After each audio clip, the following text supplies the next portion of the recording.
For years, the Lakers have been analyzed as a problem to fix. A roster that didn't fit. A system that didn't scale. A franchise stuck between eras. But that framing was wrong. The Lakers were never broken. They were constrained. By roles that didn't align. By pacing that didn't match their personnel. And by an identity that lagged behind the reality of who was actually driving winning possessions. This season, that constraint is finally lifting. Not because of a rebuild, not because of a teardown, but because control has changed hands. And with it, the entire shape of the Lakers' game. When Luka Dončić became the Lakers' franchise centerpiece, the conversation should have reset immediately. Not because he replaced a star, but because he replaced chaos with structure. Luka doesn't speed the game up, he compresses it. Every possession now has gravity. Every action has intent. The Lakers no longer rely on bursts of athleticism or transition chaos to survive stretches. They dictate tempo. They decide when pressure is applied. That's not a cosmetic change. That's an identity shift. With Luka on the floor, the Lakers operate from advantage, not urgency. Defensive rotations are forced earlier. Help defenders reveal themselves sooner. And once that happens, the possession is already over. This is not heliocentric basketball for the sake of control. It's orchestration. And it has unlocked everything else. Statistically, this Lakers team doesn't overwhelm you. They aren't leading the league in pace. They aren't hunting highlights. But watch the film. The spacing is cleaner. The reads are earlier. The mistakes are quieter. That's the Luka effect. He removes unnecessary movement. He removes rushed decisions. He removes wasted possessions. And when you do that, efficiency rises without effort.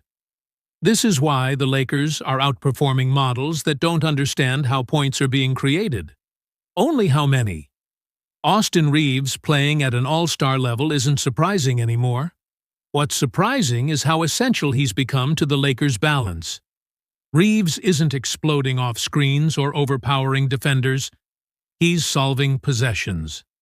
Next to Luka, he becomes the pressure valve, the secondary creator who punishes overhelp, the connective tissue that keeps lineups functional. When defenses load up on Luka, Reaves doesn't force shots. He attacks tilted floors. He draws fouls. He finishes sequences cleanly. This is why his impact scales in high-leverage minutes. Not because he dominates, but because he doesn't waste. The Lakers don't need Reaves to be spectacular. They need him to be dependable. And right now, he's elite at that. LeBron returning from injury didn't restore the old Lakers. It clarified the new ones. This is no longer LeBron as initiator of everything. This is LeBron as amplifier. He attacks mismatches instead of creating them. He finishes advantages instead of forcing them. And defensively, he can conserve energy for moments that matter.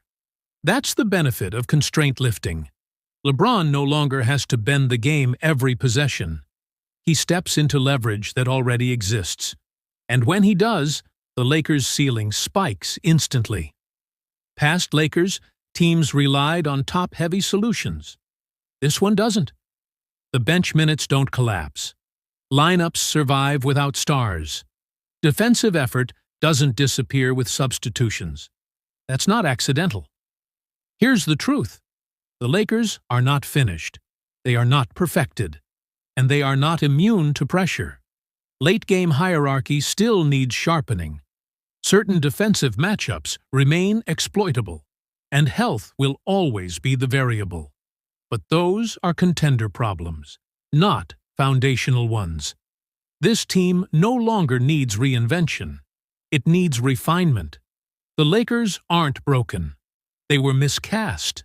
Now, with Luka controlling the structure, Reaves stabilizing possessions, LeBron amplifying advantages, and depth sustaining pressure. This is no longer a team surviving off reputation. It's a team operating within clarity. And clarity is the rarest advantage in the NBA. If this trajectory holds, the Lakers won't shock anyone in the playoffs. They'll frustrate them. Because the most dangerous teams aren't the loudest ones, they're the ones that don't give possessions away. And right now, the Lakers are finally playing without constraint.